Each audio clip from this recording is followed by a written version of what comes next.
이제 제가 민주공화국에서 살고 있는 국민으로서. 예. 대통령을 비판하는 권리를 갖고 있는 것은 정말 당연한 거잖아요. 그렇죠. 그래서 앞으로 이 대통령과 관련해서, 예, 또 더군다나 이제 여러 가지 이슈도 많이 만들어주시는 덕분에. 예. 또 저희가 또 깔 것도 많지 않습니까? 그렇죠. 그러니까. 예. 하나하나 잘 까면서. 예, 정말 바르게 대한민국을 좀 이끌어갈 수 있도록, 예, 그렇게 하려고 하는데. 예. 오늘은 좀 이 이야기를 좀 하려고 하는데요. 예. 어제가 이제 8월 15일, 예, 바로 유경수 여사, 예, 42주기 날이었는데. 그렇죠. 최근에 박근혜 대통령이 또 여러 가지 또 새로운 국민들에게 또 이슈를 제기한 게, 자기 부모를 잃은 과정에 대한 이야기를 사드 배치 관련해서 이야기를 꺼냈잖아요. 예. 그래서 이 사드 배치와 관련해서 자기 부모 잃은 과정에서 이분이 말씀하시는 부모 잃은 과정에 대한 이야기를 좀 정리를 좀 할 필요가 있다. 예, 그런데 이제 79년도 10월 26일 날 일어났던 아버지 사망 사건과 관련한 이야기는 전 국민이 다 아시는 얘기니까 이제 놔두고. 74년도 8월 15일 날 있었던 장충동 국립극장에서 있었던 8.15 광복절 관련해서요. 그때 이제 문세광이 유경수 여사를 쏜 걸로 많은 분들이 그렇게 그냥 알고 계신데. 그렇습니다. 과연 문세광은 정말 유경수를 쐈는지 이 부분에 대한 이야기를 오늘 좀 정리를 좀 확실하게 좀 하고 갈까 생각합니다. 의심할 여지가 있습니까? 사실은 이제 많은 분들이 당연히 문세광이 유경수 여사를 쐈다 이렇게 생각하는데요. 실제 내용 그렇지 않았습니다.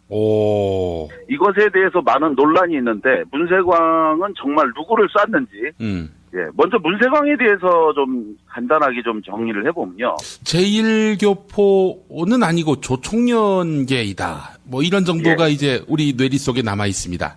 그것도 땡 틀렸습니다. 사실은 그가 조총련인지에 대해서는 전혀 확인된 바가 없습니다. 정확히 얘기하면 문세광은요, 제1교포 2세 출신인데요.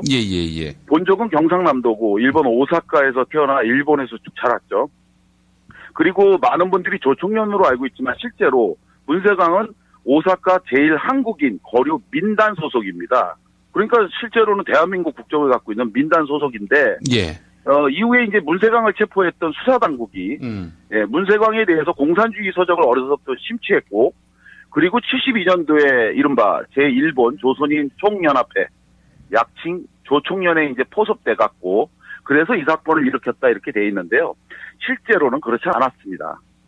문세광은 실제로 무슨 일을 했는지 사건 당일을 좀 돌아가 보도록 하겠습니다. 74년도 8월 15일 아침입니다. 그날 29주기 광복절이 있었던 날인데요. 바로 그날 문세광은 조선 호텔에 묵고 있다가 아침에 조간신문을 통해 박정희 대통령이 광복절 기념 행사에 참석한다는 걸 확인한 후에요. 미제 389경 권총의 실탄 5발을 장전하고 나서 그리고 나서 국립극장으로 향하게 됩니다. 이렇게 국립극장으로 향했던 문세광이 이날 굉장히 좀 이해할 수 없는 일이 몇 가지가 있어요. 이게 다 우연이라고 얘기할 수 있는지 물론 이제 사건 처리 과정에서는 전부 다 우연이라고 됐는데요. 예를 들어서 문세광은 이날 입장이 허가된 비표가 없었습니다. 대통령 행사에 비표도 없는 즉 초대받지 않은 사람이 그냥 입장을 했다는 것도 대단히 이상한 일이고요. 그리고 389경 권총을 허리에 차고 들어갔는데도 별다른 이제 검색도 없었어요. 그런 상태로 문세광이 들어간 후에 그리고 나서 사건은 당일 아침 10시 23분경에 터지는데요. 박정희 대통령이 광복절 정축사를 낭독하던 그때 10시 23분이죠. 첫 번째 총성이 울립니다. 그리고 나서 바로 국립극장 안에서는 모두 7발의 총성이 울리는데요. 이 7발의 총성으로 인해서 이날 현장에서는 2명이 목숨을 잃습니다. 한 명은 알려진 것처럼 유경수 여사였고요. 그리고 또 한 명은 축가를 부르기에 참석했던 여고 2학년 장동화 양이었습니다. 그런데 문제는 뭐였냐? 과연 이 사망한 두 사람에게 문세광의 총은 과연 이들을 향했느냐에 대한 논란인데요. 예. 먼저 문세광이 이날 총을 쏜 것을 수사 당국에서는요. 모두 5발을 쐈다고 사건 후에 발표합니다. 7발이었잖아요. 예, 7발인데 예. 문세광이 5발을 장전하고 권총을 389경 권총 갖고 들어갔다고 말씀드렸잖아요. 예. 그런데 현장에서는 모두 7발이 쏴진 거는 확실하고 그래서 수사당국은 5발은 문세광 그리고 2발이 청와대 경호실 직원들이 문세광을 저지하기 위해서 쐈다 이렇게 정리를 했습니다. 예. 그런데 실제로는 그렇지 않았습니다. 실제로 문세광이가 사건 후에 체포가 되고 난 다음에 문세광의 권총의 실린더를 확인해 보니까 발사되지 않은 한 발의 총알이 그대로 남아 있었습니다. 즉 문세광은 5발을 쏜 게 아니라 4발을 쏜 거고요. 이 4발을 쏜 게 진실입니다. 그런데 여기서도 놀라운 건 뭐냐면요. 우리나라에서 굉장히 유명한 왜 그 근원 목소리라든지 납치 사건이나 이런 사건이 일어날 때 늘 그 음성을 분석해갖고 이 사람이 몇 살이고 어디 지역을 살고 있고 학력은 어느 정도가 되는지를 밝혀내서 정말 많은 분들에게 이 화제가 되고 있는 숭실대 소리공학연구소라는 데가 있어요. 예, 우리나라에서 소리와 관련해갖고 아주 전문가 집단인데 바로 이곳에서 사건 당일날 1974년 8월 15일 국립극장에서 울려 퍼진 7발의 총성에 대해 이것을 분석해봤습니다. 과연 이 총이 누구 것인가? 확인해본 결과, 자, 결론적으로 말씀드리면 이렇습니다. 그날 울린 7발의 총성 중에 문세광은 모두 4번 총을 쐈고, 나머지 3번은 수사당국의 발표와 달리 청와대 경호실이 쏜 건데요. 그러면 이때 쏜 문세광의 총탄은, 모두 7번 중에 몇 번째인가? 첫 번째, 2번째, 3번째, 그리고 5번째가 문세광이 쏜 것으로 분석됐습니다. 그런데 이 4번의 총탄 중에 문세광이가 쐈던 첫 번째 총탄은 사실은 누구를 쐈냐면요. 자기의 허벅지를 쐈습니다. 아, 자기 허벅지를? 허리에 찼던 권총을 뽑다가 그만 오발 사고가 난 겁니다. 그러면은 이제 박정희 쪽으로 걸어갈 때는 이미 자기 허벅지에 그 총탄이 박힌 상태였군요. 관통해 갖고 총알이 지나갔죠. 그리고 나서 그 상태에서 쩔뚝이면서 이 행사장 통로로 달려 나옵니다. 그러면서 2번째 총을 쐈는데 그 2번째 탄은 어디로 박혔느냐면 바로 박정희 대통령이 연설하던 연설대에 박힙니다. 그리고 나서 3번째 총을 또 쐈는데요. 그 3번째 총은 불발탄이 됐습니다. 그리고 5번째 누군가 4번째 총을 쐈는데 그리고 5번째 총은 어디로 갔냐면요. 연단 위에 있던 태극기를 맞춥니다. 따라서 문세광은 이날 맞힌 사람은 자기 허벅지 외에는 누구도 맞힌 게 없다. 그런데 누가 그러면은 유경수 여사를 쏜 거냐. 이거에 대해서 숭실대 이 연구소에서 분석해본 결과 바로 이 총은 4번째 총성이 울린 후에 바로 유경수 여사가 피격된 걸로 분석합니다. 자, 구체적으로 살펴보면 이렇습니다. 문세광이 첫 번째 자기 허벅지를 향해서 쏜 총, 그 총성을 0으로 계산했을 때 4번째 총소리가 들릴 때는 첫 총성이 울리고 난 6.91초경이라고 합니다. 그리고 나서 문세광이 3번째 총이 뭐라고 그랬죠? 불발탄이라고 그랬죠? 그러니까 더욱더 그런데 불발탄이 터지고 난 다음에 4번째 총성 울리고 그리고 약 0.17초가 지난 7.08초경에 유경수 여사가 마침내 총격으로 인해 앞으로 넘어지는 그 미동을 시작했다는 겁니다. 그러면서 이제 오른쪽으로 넘어진 거거든요. 많은 분들이 알고 있기에 문세광이의 총에 의해서 유경수 여사가 사망한 걸로 알려져 있지만 실제로 이것은 유경수 여사가 아니라요.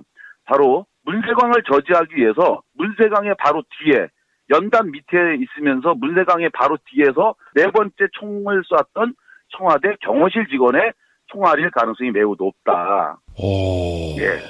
자, 그런데 여기서 이 이야기를 왜 제가 꺼내느냐면요. 이런 겁니다. 진실은 세월이 지나도 반드시 밝혀져야 되는데요. 이게 어떤 경위로 통해서 문세광이 이 유경수 여사를 맞춘 걸로 이렇게 고정돼 있느냐. 이거는 사실은 진실을 밝힐 필요가 있다. 문세광이 당시에 이 사건으로 인해서요. 74년도 12월 17일 날 사형을 확정받는데 사건 발생 후 불과 4개월 만입니다. 예. 매우 빠른 속도로 3심 재판이 끝이 나갔고 대법원에서 확정 판결을 받았는데 예. 이 사람이 사형받은 가장 결정적인 요인이 뭐냐면 유경수 여사에 대한 살인 혐의입니다. 예. 그런데 만약에 실제로 유경수 여사를 이 문세광이 쏘지 않았다고 한다면 그럼 문세광은 실제로 자기가 한 행위보다 더 과한 처벌을 받은 거죠. 그렇죠. 그렇기 때문에 이 부분과 관련해서 진실이 무엇인지는 밝혀져야 되는데 이걸 가지고 제대로 진실은 밝히지 않고 만약에 이분이 정말 가슴이 시리도록 자기 부모님을 잃은 것이 고통스럽고 아프다고 한다면 예. 누가 자기 어머니를 정말 숨지게 한 건지를 밝히려고 하는 노력은 없이 이대로 좋다 하면서 이 내용을 가지고 국민들에게 엉뚱한 사드 배치와 관련해서 국민적 반발이 높으니까 이것을 정치적으로 이렇게 이용하는 것, 이것은 더 나쁜 행위가 아닌가 이런 겁니다. 예. 그리고 또 특히 이러한 주장, 이 문세광이 총을 쏴서 유경수 여사를 마치지 않았다고 하는 것을 입증하는 뒷받침하는 또 한 분의 중요한 증언이 있었습니다. 오. 바로 그분이 누구냐면요. 예. 사건 당시 1974년도 8월 15일 당시에 예. 서울시경 감식계장으로 재직하고 있었던 이건우라고 하는 분입니다. 경찰관이죠. 예. 서울시경 감식계장인데 이분이 1989년도 월간지하고 인터뷰를 하면서 내가 사건 당시에 바로 국립극장 사건 현장을 감식했던 경찰관인데 유경수 여사는 절대로 문세광의 총탄에 죽지 않았으며 이 사건이 수탁에 은폐되고 조작됐다. 이렇게 주장했습니다. 예. 그렇기 때문에 이 사건의 진실이 뭔지에 대해서 밝혀내야지 그것을 밝히지는 않고 이것을 정치적으로 악용하는 것은 또 다른 문제다 이런 거고요. 예. 그리고 또 한 가지 이 이야기 나온 김에 한 가지 또 말씀을 드리면 더 가슴 아픈 사연이 또 하나 있습니다. 이 사건에. 바로 뭐냐면 아까 말씀드린 것처럼 사건 현장에는 유경수 여사 말고도 또 한 명이 숨졌잖아요. 예. 바로 이날 합창단원으로 왔던 여고 2학년 장봉아 양인데요. 예. 장봉아 양은 바로 연단 위에서 문세광을 저지하려고 했던 바로 청와대 경호실장 피스톨 박으로 널리 알려져 있는 권총 사격 아주 대단한 예. 사람으로 알려져 있는 이 피스톨 박종규 씨가 쏜 총이 문세광 씨가 아니라 장봉아 양을 맞춰서 현장에서 사망케 한 이런 사건이 있었거든요. 예. 그런데 이 사건에서 더 충격적인 건 뭐냐면 이후에 장봉아 양의 언니가 증언한 내용에 의하면요.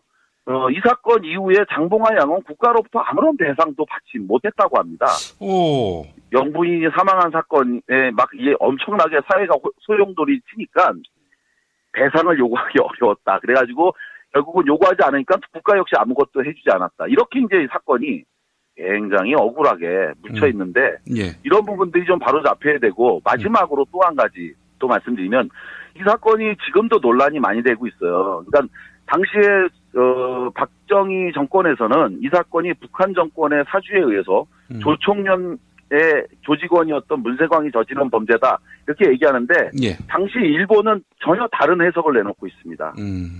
뭐라고 내놓았냐면 문세광은 조총련도 아니었고 민단 소속이었는데 자기가 굉장히 따르고 추종하던 김대중 당시 야당 대통령 후보를 지낸 김대중이 자기가 굉장히 존경했던 사람인데 이 사람이 이 사건이 일어나기 바로 1년 전인 1973년도 8월에 도쿄에서 납치가 되는 사건이 있었습니다. 당시 박정희 정권의 중앙정보부에 의해서 납치가 됐는데 바로 이 사건에 격분해갖고 문세광이 격분한 그 마음에 단독으로 자행한 범죄다. 그런데 이것을 73년도에 이제 도쿄에서 김대중을 납치한 것에 대해서 주권 침해로 일본 정부가 항의하니까 이것을 상쇄하기 위한 의도로 오히려 정치적으로 이 사건을 확장한 것이다라고 하는 논란이 있는데요. 그렇게 이 사건의 진실이 무엇인지 42년이 지났지만 여전히 해결되지 않고 오히려 그 42년 전 사건을 또 다른 정치적 이용을 하고 있는 그러한 문제는 안 된다라는 측면에서 오늘 본격 정치 논평 첫 번째 주제로 삼았습니다. 궁금한 게 있습니다. 그렇다면은 결국에는 이제 유경수 여사가 청와대 경호실 쪽에 오발로 사망했을 가능성이 높다. 이런 말씀 아닙니까? 오발로 사망했을 가능성도 높은데 예. 여기서 또 한 가지 의문이 있는 게 있습니다. 예. 우리 김 PD님 만약에 사건 당일날 이렇게 예. 누군가가 갑자기 나타나서 총을 쐈고 이로 인해서 영부인이 총을 맞아서 쓰러졌다. 예. 그러면 그 행사 계속 해야 될까요, 말까요? 하지 말아야죠. 당연한 이야기입니다. 누군가 예. 체포된 문세강 외에 또 있을 수가 있는 겁니다. 얼마든지. 그렇죠. 예. 그런데 이날 행사 문세강이 체포되고 유경수 여사가 서울대병원으로 후송된 후에 행사는 다시 진행이 됐고요. 예. 그리고 박정희 대통령은 경축사를 끝까지 다 읽었습니다. 그리고 유경수 여사의 유품까지 챙겨서 유유히 떠났다고 합니다. 예. 그래서 이 사건이 여전히 지금도 논란이 되고 있는 겁니다. 이 사건이 더 이상 공범이 없다라고 하는 것을 청와대 경호실은 알고 있었던 거 아니냐. 그리고 또 한 가지, 예. 또 한 가지 놀라운 사실은요. 예. 이날 당시에 있었던 내무부 장관, 예, 경찰을 총괄했던 내무부 장관이라든지 이런 사람들 어떻게 돼야 될까요? 당연히 문책을 받아야죠. 어마어마한 사건을 일어나도록 방치했는데. 예. 그런데 그들은, 예, 다음에 다른 장관으로 오히려 영전해갖고 인사발령이 났습니다. 그들의 책임을 묻지 않았어요. 그래서 이 사건에 대해서 많은 호사가들, 그리고 지금도 이 사건의 진실을 알고 있는 사람들 사이에서는 예. 이것이 과연 어떻게 된 거냐라고 하는 논란과 의문이 있는데요. 예. 이거는 이제 뭐 더 나가면 조금 아직 확인을 안 해봤기 때문인데 예. 반드시 한 번은 검증해야 될 필요가 있지 않나. 그리고 그 박근혜 대통령께서도 이 문제에 대해서 사실은 이런 얘기를 많이 해요. 본인은 슬픈 드라마를 보고 국민들이 눈물을 흘리는 걸 보면 자기는 이해할 수 없다는 이야기를 한 적이 있습니다. 예. 자기는 워낙 어려서 부모를 너무 아프게 잃어갔고 그래서 자기는 그 웬만한 슬픔에 대해서는 별로 공감이 가지 않는다. 저게 왜 눈물을 흘릴 일인가. 그 세월호 사건이 났을 때 이른바 눈을 오랫동안 껌뻑이지 않은 초능력을 보여줘서 전 국민을 경악해 한 사실이 있잖아요. 예. 그렇게 해서 한 방울의 눈물을 흘렸는데 그래서 바로 이 본인이 이제 당했던 이런 엄청난 어떤 사건들 때문에 자기는 별로 누구의 슬픔을 봐도 크게 뭐 느끼지 않는다 이런 말씀을 본인 스스로가 직접 했었는데 자, 이 사건에 대한 진실에 대해서 알고 싶어하는 사람들이 많이 있습니다. 그래서 지금이라도 진실을 좀 바로 밝혀서 이것이 무엇인지를 좀 알 수 있게 하는 것 그것은 돌아가신 어머니를 위해서 꼭 필요한 일이 아닐까 이렇게 생각합니다. 저희가 자유롭게 이야기하고 또 자유롭게 평론할 수 있는 팟캐스트긴 하지만 이거 합리적인 의심, 의혹 제기도 참 신중해집니다. 그런데 확실한 것은 이 죽음이 문세광에 의해서 이루어진 것이 아니다라는 점. 이거는 뭐 사실은 여러 경로를 통해서 무수히 많이 의혹이 제기돼 왔던 거였고요. 그리고 실제로 저는 이렇게 생각을 합니다. 문세광이가 한 행위를 우리가 찬양하거나 옹호하는 건 아니고요. 다만 있었던 사실이 무엇이냐는 걸 가지고 의심할 자유. 그것은 민주주의의 핵심입니다. 따라서 문세광이 사형을 선고받는 데 있어서 결정적 이유가 됐던 이 유경수 여사에 대한 피격, 이거에 대해서 저는 재심이 반드시 필요하다. 그래서 누가 누구를 시해했고, 그리고 문세광은 그 상황에서 어떠한 죄를 범했는지 그에 따라서 또 적절한 처벌이 이루어지는 것이 옳은 거죠. 무조건 한 번 굳어진 것. 그리고 실제로 이것이 유경수라고 하는 영부인이 숨졌기 때문에 이거는 이대로 가도 좋다라고 한다면 누구의 목숨은 중요하고 누구는 그렇지 않습니까? 그래서 저는 이거에 대해서 규명하고 밝히는 걸 요구하는 것, 그 의심할 자유, 그리고 이미 확인된 여러 의혹이 있고 또 서울시경 감식회장인 이건우라고 하는 분이 생전에 남겼던 증언도 있지 않습니까? 이 부분과 관련해서 저희는 누구를 비난하거나 비방하기 위한 목적으로 있지 않은 허구의 사실을 제기하는 것이 아니라 여러 경로를 통해서 제기되고 의심된 부분들을 이번 기회에 여러분들도 좀 소상히 얘기하고 또 이게 나오게 된 근본 취지는 박근혜 대통령이 이 문제를 가지고 정치적으로 이용을 하시잖아요. 그러니까 얘기가 또 이슈가 된 거 아닙니까? 사실 민주화 인사들의 의문사만이 아니라 유경수 여사의 의문사도 한번 반드시 짚어야 되겠다는 생각이 드네요. 예. 그거는 자식으로서 당연히 또 밝혀야 될 진실 아니겠습니까? 예, 알겠습니다. 고상만 반장님 오늘 말씀 잘 들었습니다. 네, 고맙습니다. 양년 장봉화 양이었습니다. 예. 그런데 문제는 뭐였냐? 과연 이 사망한 두 사람에게 문세광의 총은 과연 이들을 향했느냐에 대한 논란인데요. 예. 먼저 문세광이 이날 총을 쏜 것을 수사 당국에서는요. 모두 5발을 쐈다고 사건 후에 발표합니다. 7발이었잖아요. 예, 7발인데 예. 문세광이 5발을 장전하고 권총을 389경 권총 갖고 들어갔다고 말씀드렸잖아요. 예. 그런데 현장에서는 모두 7발이 쏴진 거는 확실하고 그래서 수사당국은 5발은 문세광 그리고 2발이 청와대 경호실 직원들이 문세광을 저지하기 위해서 쐈다 이렇게 정리를 했습니다. 예. 그런데 실제로는 그렇지 않았습니다. 실제로 문세광이가 사건 후에 체포가 되고 난 다음에 문세광의 권총의 실린더를 확인해 보니까 발사되지 않은 한 발의 총알이 그대로 남아 있었습니다. 즉 문세광은 5발을 쏜 게 아니라 4발을 쏜 거고요. 이 4발을 쏜 게 진실입니다. 그런데 여기서입니다. 이렇게 국립극장으로 향했던 문세광이 이날 굉장히 좀 이해할 수 없는 일이 몇 가지가 있어요. 이게 다 우연이라고 얘기할 수 있는지 물론 이제 사건 처리 과정에서는 전부 다 우연이라고 됐는데요. 예를 들어서 문세광은 이날 입장이 허가된 비표가 없었습니다. 대통령 행사에 비표도 없는, 즉 초대받지 않은 사람이 그냥 입장을 했다는 것도 대단히 이상한 일이고요. 그리고 389경 권총을 허리에 차고 들어갔는데도 별다른 이제 그 검색도 없었어요. 그런 상태로 문세광이 들어간 후에 그리고 나서 사건은 당일 아침 10시 23분경에 터지는데요. 박정희 대통령이 광복절 경축사를 낭독하던 그때 10시 23분이죠. 첫 번째 총성이 울립니다. 그리고 나서 바로 국립극장 안에서는 모두 7발의 총성이 울리는데요.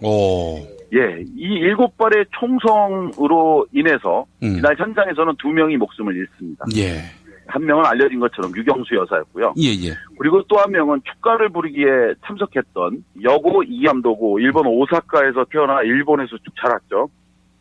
그리고 많은 분들이 조총련으로 알고 있지만 실제로 문세광은 오사카 제1한국인 거류 민단 소속입니다. 그러니까 실제로는 대한민국 국적을 갖고 있는 민단 소속인데 이후에 이제 문세광을 체포했던 수사당국이 문세광에 대해서 공산주의 서적을 어려서부터 심취했고 그리고 72년도에 이른바 제1본 조선인 총연합회 약칭 조총련에 이제 포섭돼 갖고 그래서 이 사건을 일으켰다 이렇게 돼 있는데요. 실제로는 그렇지 않았습니다. 문세광은 실제로 무슨 일을 했는지 사건 당일을 좀 돌아가 보도록 하겠습니다. 74년도 8월 15일 아침입니다. 그날 29주기 광복절이 있었던 날인데요. 바로 그날 문세광은 조선 호텔에 묵고 있다가 아침에 조간신문을 통해 박정희 대통령이 광복절 기념 행사에 참석한다는 걸 확인한 후에요. 미제 389경 권총의 실탄 5발을 장전하고 나서 그리고 나서 국립극장으로 향하게 됩니다. 이제 제가 민주공화국에서 살고 있는 국민으로서 그 대통령을 비판하는 권리를 갖고 있는 것은 정말 당연한 거잖아요. 그렇죠. 그래서 앞으로 이 대통령과 관련해서 또 더군다나 이제 여러 가지 이슈도 많이 만들어 주시는 덕분에 또 저희가 또 깔 것도 많지 않습니까? 그렇죠. 그러니까 하나하나 잘 까면서 정말 바르게 대한민국을 좀 이끌어갈 수 있도록 그렇게 하려고 하는데 오늘은 좀 이 이야기를 좀 하려고 하는데요. 그 어제가 이제 8월 15일 바로 그 유경수 여사 42주기 날이었는데 그렇죠. 최근에 박근혜 대통령이 또 여러 가지 또 새로운 국민들에게 또 이슈를 제기한 게 자기 부모를 잃은 과정에 대한 이야기를 사드 배치 관련해서 이야기를 꺼냈잖아요. 그래서 이 사드 배치와 관련해서 자기 부모 잃은 과정에서 이분이 말씀하시는 그 부모 잃은 과정에 대한 이야기를 좀 정리를 좀 할 필요가 있다. 그런데 이제 뭐 79년도 10월 26일 날 일어났던 아버지 사망 사건과 관련한 이야기는 예. 전 국민이 다 아시는 얘기니까 이제 놔두고 예. 그 74년도 8월 15일 날 있었던 장충동 국립극장에서 있었던 8.15 광복절 관련해서요. 예예. 그때 이제 문세광이 유경수 여사를 쏜 걸로 많은 분들이 그렇게 그냥 알고 계신데 그렇습니다. 과연 문세광은 정말 유경수를 쐈는지 이 부분에 대한 이야기를 오늘 좀 정리를 좀 확실하게 좀 하고 갈까 생각합니다. 그 의심할 여지가 있습니까? 사실은 이제 많은 분들이 당연히 문세광이 유경수 여사를 쐈다 이렇게 생각하는데요. 실제 내용 그렇지 않았습니다. 이것에 대해서 많은 논란이 있는데 문세광은 정말 누구를 쐈는지 먼저 문세광에 대해서 좀 간단하게 좀 정리를 해보면요. 제1교포는 아니고 조총련계이다. 이런 정도가 이제 우리 뇌리 속에 남아 있습니다. 그것도 땡 틀렸습니다. 사실은 그가 조총련인지에 대해서는 전혀 확인된 바가 없습니다. 정확히 얘기하면 문세광은요, 제1교포 2세 출신인데요. 예. 본적은 경상